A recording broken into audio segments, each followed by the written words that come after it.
భగవద్గీత ధ్యానం చేసినప్పుడు ఫస్ట్ శ్లోకం ఏం చదివాము? పార్థాయ ప్రతిబోధితం. ఓకే, అంబా త్వామనుసందదామి. అమ్మ అమ్మ అంటే మనకి ఒక అమ్మ పుట్టింది, జన్మ ఇచ్చింది కదా, మళ్ళీ ఇంకొక అమ్మ ఉన్నది మనకి. ఆ అమ్మ ఎవరు? భగవద్గీత.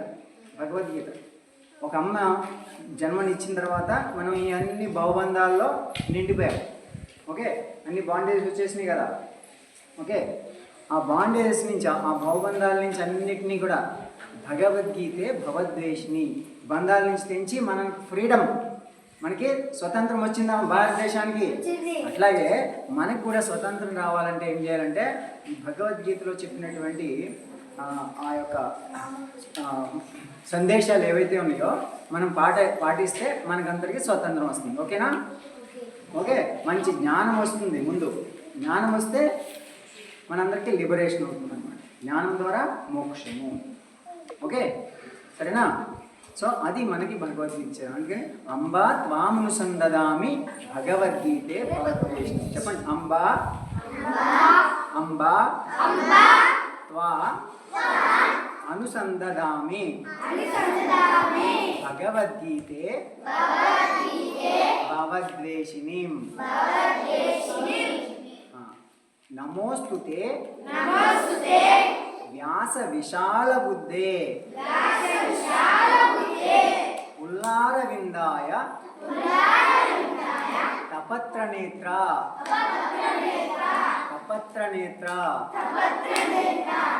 ఏనత్వయ భారత తైలపూర్ణః ప్రజ్వాలితో జ్ఞానమయః ప్రదీపః ప్రసన్న అంటే స్మైలీ. ఓకే, ప్రసన్న పారిజాతాయ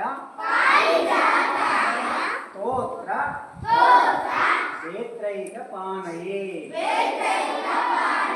ఇలా జ్ఞానముద్రాయ,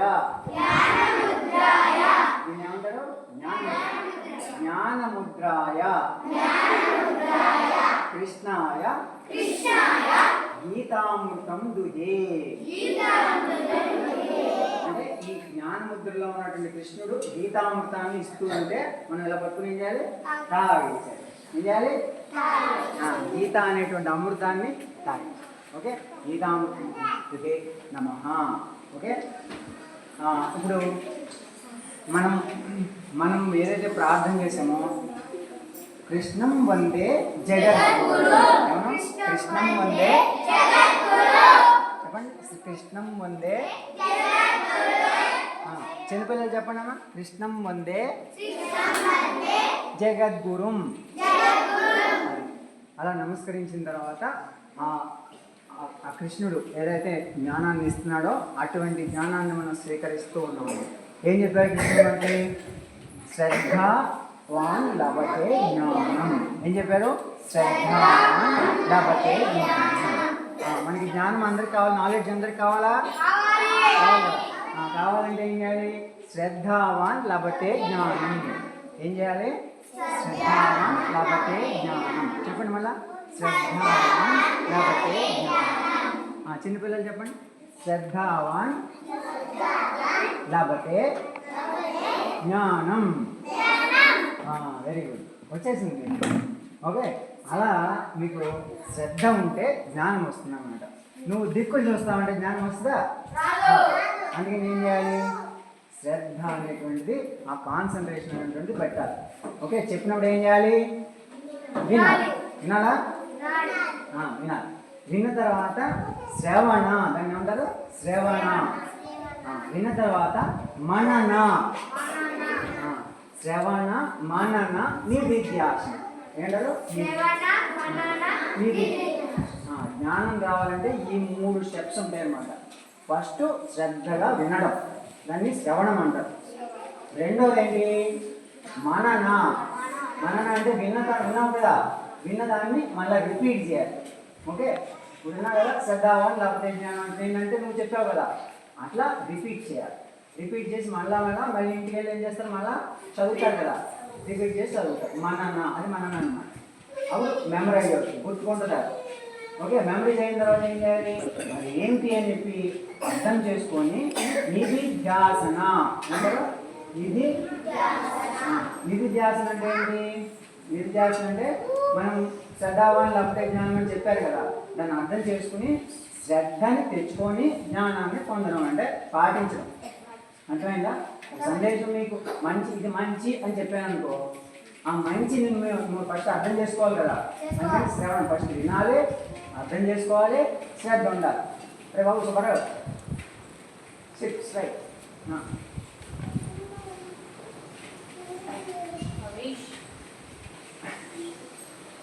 సిక్స్ రైట్. ఓకే, ఫస్ట్ మనం శ్రద్ధ అంటే ఒకసారి శ్రద్ధ వచ్చిందనుకో అటు ఇటు ఊగడం ఉండదు, కాన్సన్ట్రేషన్తో అలాగే ఉంటాం. చేతులు అనవసరం కదలకూడదు, ఇట్లా పెట్టుకోవాలి. పెట్టుకుంటే ఏమొస్తుంది? జ్ఞానముద్ర. దీని ఏమంటారు? జ్ఞానముద్ర అంటారు అనమాట.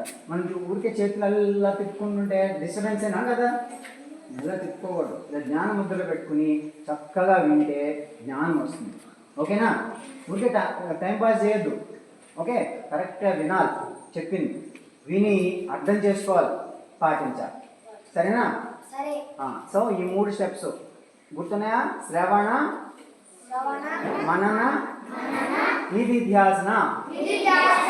Okay, 3 steps for the knowledge. 3 steps for the knowledge. చెప్పండి. 3 స్టెప్స్ ఫర్ ది నాలెడ్జ్. 3 అంటే ఎలాగా? 3 అంటే ఇది 3. Okay, 3 steps for the knowledge. ఇవి 3 స్టెప్లు, ఇది నాలెడ్జ్. ఓకే, వచ్చిందా? చిన్ముద్ర ఇలాంటినే జ్ఞానముద్ర. 3 స్టెప్స్ ఏంటి? ఫస్ట్ది శ్రవణ, మనన, నిధిధ్యాస. 3 స్టెప్లు. ఇది జ్ఞానము. వచ్చిందా? అదే ఈ పెట్టగానే గుర్తుపెట్టుకో, శ్రవణ, మనన, నిధిధ్యాసన. శ్రవణ, మనన, నిధి, అదే అనమాట. సో కాబట్టి దీన్ని అర్థం చేసుకున్నాం అనుకో, ఏ జ్ఞానమైనా వచ్చేస్తుంది. నువ్వు ఏం చదువుకున్నా కానీ అద్భుతంగా జ్ఞానం వచ్చేస్తుంది అన్నమాట. వస్తుందా? మరి చేద్దామాటలా శ్రద్ధగా చేద్దామా? మీకు అందరికీ కూడా అలా ఇవన్నీ చూస్తున్నారు కదా, చెట్లు బాగున్నాయా? నీళ్ళు ఉన్నాయా? ప్రతి చెట్టు గురించి మీకు తెలియాలి. రోజు కొన్ని చెట్లు నేర్చుకోవాలి. Okay, what is this plant అంటే చెప్పాలి. సరేనా? చెప్తారా? ఓకే, మనం పుస్తకాలు చూసి అట్లా మీరు టెన్షన్ పడద్దు, మిగిలిన స్కూల్లో పడినట్టుగా. ఓకే, మనం మంచిగా నేచర్ నుంచి నేర్చుకోవాలి. నేచర్ నుంచి ఓకే, చక్కగా ఆడుతూ పాడుతూ నేర్చుకోవాలి. టెన్షన్ పడద్దు. ఓకే, హ్యాపీగా నేర్చుకోవాలా కదా? హ్యాపీగా నేర్చుకోవాలి. ఎప్పుడు ఇలా ఉన్నాం అనుకో మంచిది కాదు. ఎప్పుడు ఎలా ఉండాలి? హ్యాపీగా ఉండాలి. దానికోసం ఏం చెప్పుకున్నాం మన శ్లోకం? ఏం చెప్తున్నాం శ్లోకం? అద్వేష్ట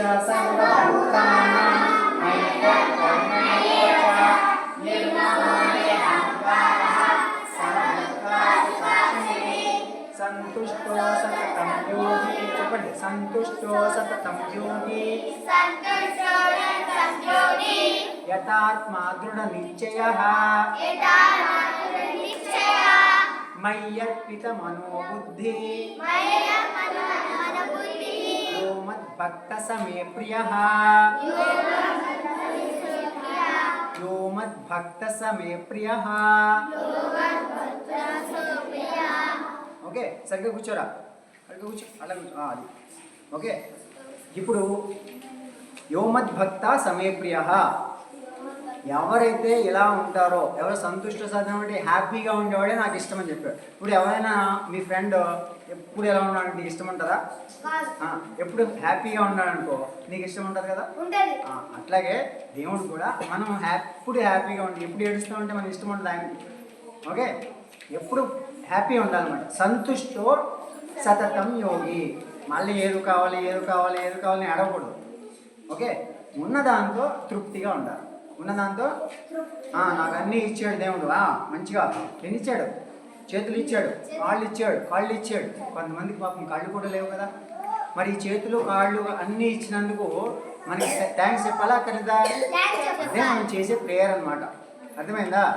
సో కాబట్టి ఇన్ని ఇచ్చాడు కదా, నీకు కళ్ళు కావాలంటే మరి ₹1 ఇస్తాం, కళ్ళు ఇవ్వమంటే ఎవరు ఇస్తారా? ఓకే, నీ గుండెకాయ ఇచ్చేమంటే ఇస్తారా? ఇవ్వరు. మరి మనకి ఎంత ఎంత రిచ్ మనకుంది, మనకి ఎన్నో గొప్ప విలువ చేసేటువంటి వస్తువులు మన లోపల పెట్టాడా దేవుడు లేదా? కిడ్నీలు, లివర్, తర్వాత ఈ గుండె పెట్టాడా? హార్ట్, లంగ్స్ ఉన్నాయా? లంగ్స్ ఎక్కడున్నాయి చూపించండి. లంగ్స్ ఉన్నాయి. ఈ లంగ్స్ మళ్ళీ ఎక్కడైనా కొనుక్కుంటే దొరుకుతాయా? మార్కెట్లో దొరుకుతాయా? మరి దొరకవు. ఇలాంటి మంచి పార్ట్లన్నీ మనకు ఉన్నాయి. మరి ఇవన్నీ చెడిపోకుండా ఉండాలంటే ఏం చేయాలి మనం? Very good, healthy food.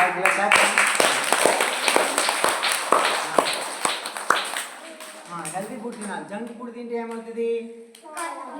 అవన్నీ ఖరాబ్ అయిపోతాయి. ఇది ఖరాబ్ అవుతుంది. ఇది ఖరాబ్ అయిపోయిన తర్వాత మళ్ళీ హాస్పిటల్కి వెళ్ళామనుకో కోసేస్తారు. కోయించుకోకూడదు కదా. మళ్ళీ అందుకని మనం ఏం చేయాలి? జంక్ ఫుడ్లు అన్నీ తినకుండా ఈ ప్లాస్టిక్ కవర్లన్నీ భూమి మీద వేసేయకుండా జాగ్రత్త పడాలి. అర్థమైందిరా? ఇప్పటి నుంచి మనం జాగ్రత్త హెల్తీగా ఉంటే ఎప్పుడు హ్యాపీగా ఉంటాం. హెల్త్ ఖరాబ్ అయిందనుకో హ్యాపీగా ఉండగలమా? ఎప్పుడు ఏడుస్తూ ఉండాలి కదా. అందుకని ఈ హెల్త్ పాడు చేసుకోవద్దు. ఓకేనా? సరే, మీకు ఇంట్లో కూడా చెప్పాలి మీరు. ఓకే, నాకు చాక్లెట్లు వద్దు, బిస్కెట్లు వద్దు, ఏమొద్దు, నువ్వులు ఉండాలి, ఇది పల్లి పట్టీలు ఇయ్యి అని చెప్పాలి, ఫ్రూట్స్ ఇవ్వు అని చెప్పాలి. చెప్తారా? ఓకే, ఇంట్లో ఏమడుగుతారు? ఫ్రూట్స్, నువ్వుల పట్టీలు, ఇంకా ఫ్రూట్స్. అది ఇట్లాంటి మంచి మంచి హెల్తీ ఫుడ్స్ అన్నీ అడగాలి తప్ప జంక్ ఫుడ్స్ అడగకూడదు. ఓకేనా? అవి జంక్ ఫుడ్స్ తింటే పాడైతుంది కదా, అందుకని అన్నమాట. ఓకేనా? సో ఇంకోటి, మనం అంతా ప్రకృతి బాగుండాలంటే ఏంటి? ప్లాస్టిక్ అవి వాడకూడదు కదా. మరి ఒక ఫ్రూట్ తిన్నామనుకో, బనానా తింటే ఏమవుతుంది? బనానా మనకి మంచి లోపలికి వెళ్ళి మంచిగా చేస్తుంది. ఆ బనానా తొక్క ఏం చేస్తుంది? అటుకి వెళ్ళి ఎరువు అవుతుంది. ఓకే, మనం పెంటలు వేస్తే ఏమవుతుంది? అది ఎరువుగా మారుతుంది. ప్లాస్టిక్ ఎరువుగా మారుతుందా? మారదు. అదే ఒక కుర్కురే ప్యాకెట్ తెచ్చుకుని తిన్నాం అనుకో ఏమవుతుంది? లోపల హెల్త్ ఖరాబ్ అవుతుంది, ఇక్కడ భూమి ఖరాబ్ అవుతుంది. ఈ ప్లాస్టిక్ కవర్ వేస్తావు కదా, భూమి ఖరాబ్, మరి రెండు ఖరాబ్ అవుతాయి కదా. అందుకని చేయొద్దే. అలాంటివి ఏం చేయకుండా, ఏం కవర్లు ఏం పెట్టకుండా చేద్దాం. ఓకే, మీరు ఎవరో కూడా మనకి స్కూల్ కూడా ఏం తీసుకురాకనే, ఇలాంటి జంక్ ఫుడ్స్ ఏం తీసుకురాకనే, సరేనా? ఇంట్లో కూడా చెప్పండి, జంక్ ఫుడ్స్ ఇవ్వకూడదు, మా స్కూల్లో జంక్ ఫుడ్స్ ఉండవు అని చెప్పండి. సరేనా? చెప్తారా పిల్లలు?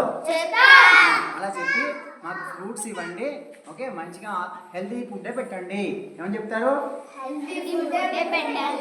అమ్మా చెప్పండి.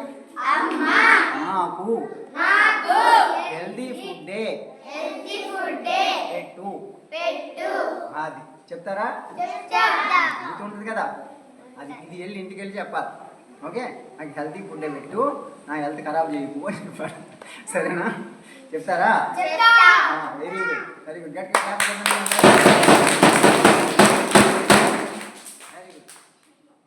భలే కొడుతున్నారు క్లాస్ మీరు. సరే, ఇప్పుడు మనం మిగిలిన శ్లోకాలు చదివేద్దామా? సరే, చదవండి. ధర్మక్షేత్రే కురుక్షేత్రే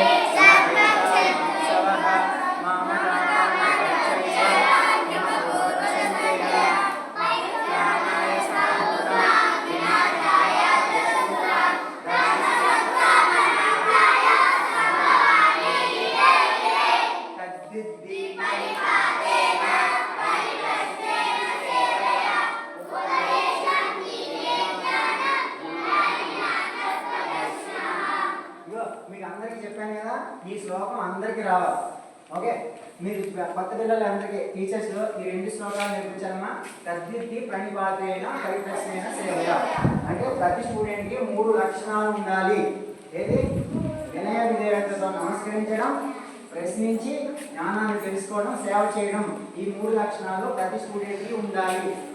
ఈ శ్లోకం అందరికీ నేర్పించండి పిల్లలకి. ఓకేనా? రెండో, శ్రద్ధావాన్ లభతే జ్ఞానం తత్పరస్సంగతే జ్ఞానం లబ్ధ్వా పరస్సాంతి అచివేగాని గచ్చతి. ఓకే, ఈ శ్లోకం జ్ఞానం ఎలా వస్తుంది అని చెప్పడం కోసం ఇంద్రియ నిగ్రహ శక్తి, శ్రద్ధ ఉంటేనే జ్ఞానం వస్తుంది, ఏకాగ్రత ఉంటేనే జ్ఞానం వస్తుందని ఈ శ్లోకం చెప్తుంది. కాబట్టి ఇది నేర్పించాను. ఈ 2 శ్లోకాలు తప్పనిసరిగా పిల్లలందరికీ, నర్సరీ పిల్లలతో పాటు అందరికీ 2 శ్లోకాలు రావాలి. ఓకే, ఓకే, ఈ రెండు కంప్లీట్ ప్రాక్టీస్ చేయాలి. మళ్ళీ రేపు ఎల్లుండిలో వచ్చేసారు. టీచర్స్ మీరు గుర్తుపెట్టుకోండి, ఈ రెండు శ్లోకాలు రాసి మంచిగా నేర్పించి రిపీట్ ఎలా చేయించారు నేను చూపించాను కదా, అట్లా చేయించాను. ఓకే, మనం చెప్పుకుంటే వెళ్ళిపోవడం రోజులు ఆటోమేటిక్గా వచ్చేస్తున్నాం. మనం ఊరికి అదే పట్టుకుని వెళ్ళకూడదు. వీక్ లాగే ఓకే, సో అలా రిపీటెడ్గా చెప్పుకుంటే వెళ్ళిపోతే మళ్ళీ ఆటోమేటిక్ బాగా వచ్చేస్తుంది. ఓకే, ఈ రెండు శ్లోకాలు తర్వాత భక్తి యోగంలో కొన్ని శ్లోకాలు చదువుకున్నాం కదా. ఏం చదువుకున్నాం? ఏవం సతతయుక్తాయే భక్తాస్తాంతయుపాసతే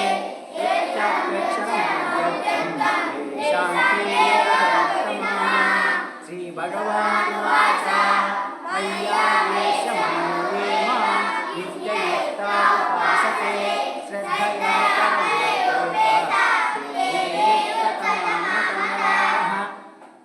ఓకే, సో కాబట్టి శ్రద్ధయా పరయోపేత తేమేయుక్త తమామత. అది మనం శ్రద్ధ భక్తులతో ఎప్పుడైతే ఉంటామో అలా ఉపాసిస్తూ ఉంటామో అందరినీ కూడా మంచిగా చూసుకుంటామో అలాంటి భక్తులు నాకు ఇష్టము అని చెప్పారు. ఓకే, సరేనా? సో అలా చేద్దాము. అది మనకి ఏ లక్షణాలు ఉండాలని చెప్పారు? దైవాసుల సంపద విభాగంలో 3 శ్లోకాలు చెప్పారు. ఈ శ్లోకాలని గుర్తుపెట్టుకోండి. మనిషికి మంచి గుడ్ క్వాలిటీస్ వ్యక్తిత్వ వికాసం కోసం ఈ 3 శ్లోకాలు చెప్పారు.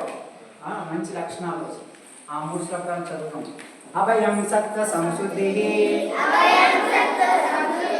జ్ఞాన యోగా వ్యవస్థితి దానం దమచ్చ యజ్ఞచ్చ స్వాధ్యాయాస్తప ఆర్జవం స్వాధ్యాయాస్తప ఆర్జవం అహింసా సత్యమక్రోధః త్యాగశాంతిరపైశునం దయాభూతేశ్వలోలుప్త్వం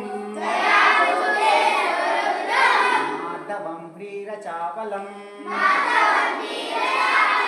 తేజక్షమా ధృతిః శౌచం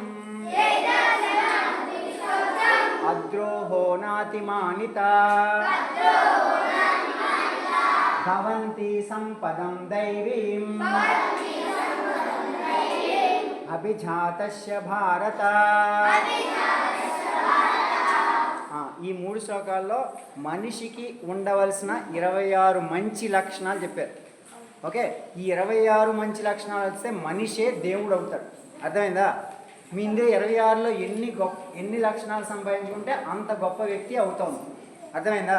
కాబట్టి మీరు అంత గొప్ప వ్యక్తులు కావాలంటే ఈ 26 ఆధారం అన్నమాట. అర్థమైందా? ఈ 26 మంచి లక్షణాలు ఏంటి? అభయం సత్వ సంశుద్ధి. అభయం సత్వ సంశుద్ధి, నిర్భయంగా ఉండాలి, భయం ఉండద్దు. ఓకే, సత్వం ఎప్పుడు మంచి గుణాలు కలిగి ఉండాలి, మంచి గుడ్నెస్. ఓకే, సత్వ సంశుద్ధి ఎప్పుడు ఎలా ఉండాలి? ప్యూర్గా ఉండాలి, కల్మషం ఉండకూడదు మనలో. ఓకే, చెడు ఉండకూడదు. సత్వ సంశుద్ధి జ్ఞానయోగా వ్యవస్థితి.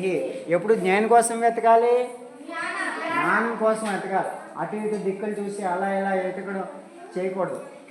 ఓకే, కుక్కలు దేనికోసం వెతుకుతాయి? ఫుడ్ కోసం వెతుకుతాయి. మన కుక్కలు కాదు కదా, మనం దేనికోసం వెతకాలి? జ్ఞానం కోసం వెతకాలి. అర్థమైందా? కాబట్టి కుక్కలేమో ఫుడ్ కోసమే ఎదుగుతూ ఉంటాయి, మనం కుక్కలం కాదు కాబట్టి జ్ఞానం కోసమే వెతుకుతూ ఉంటాం. దేనికోసం వెతకాలి? జ్ఞానం కోసమే వెతకాలి. ఎవరినైనా అడిగినప్పుడు ఏమడగాలి? జ్ఞానమే అడగాలి. ఏమడగాలి? తల్లిదండ్రులను అడిగినా ఏదైనా ప్రశ్న ఉంటే అడిగితే నీకు తెలవనిది చెప్తారు కదా, అలాగే గురువు గారిని అడిగితే నీకు చెప్తారు. సరేనా? ఇవి నేర్చుకోవాల్సిన. ఓకే, మెడిటేషన్ చేద్దాం. అందరూ కూర్చొని స్ట్రైట్గా కూర్చోండి. అందరూ చిన్న ముద్రలో ఇలా పెట్టుకోండి, జ్ఞాన ముద్రలో. ఓకే, మెడిటేషన్ చేసినప్పుడు ఒక్క కదలిక కూడా ఉండకూడదు, కళ్ళు తెరవకూడదు. ఓకే, స్ట్రైట్గా కూర్చోవాలి, కాన్సన్ట్రేషన్ పెట్టి చిరునవ్వుతో ఆనందంగా ధ్యానం చేయాలి. Okay, are you ready? Are you ready? చిన్నపిల్లలు ఆర్ యు రెడీ? ఓకే, చిన్న ముద్రలో పెట్టుకోండి, కళ్ళు తెరవకుండా నేను చెప్పాను వరకు. Okay, right. Smiley face.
చెప్పండి. ఓం సర్వే భవంతు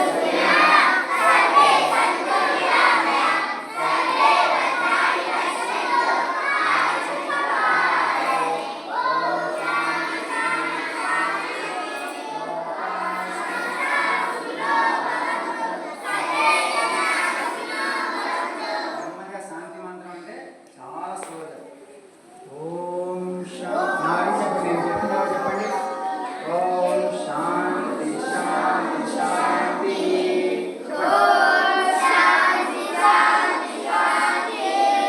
లోకా సమస్తా సుఖినో భవంతు. సర్వే